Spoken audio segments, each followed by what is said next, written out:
Hey everyone, this is Sugarcoder. In this video, I'm going to show you how I use these awesome modes to make delicious vanilla cakes great for Mother's Day.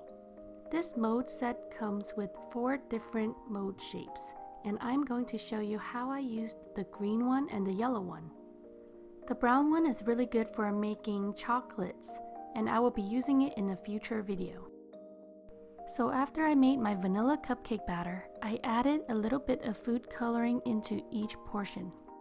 The colors I used is red, pink, and peach.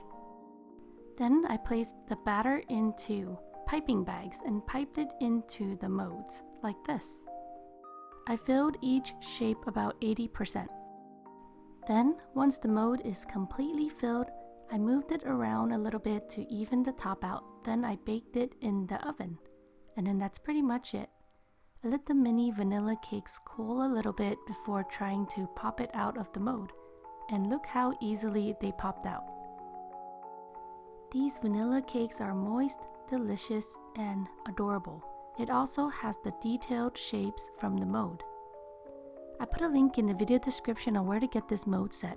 So do you have any plans on Mother's Day? Are you going to give anything to a mother in your life? Let me know in the comments below. I hope that you liked this video. Thank you so much for watching and have a sweet day.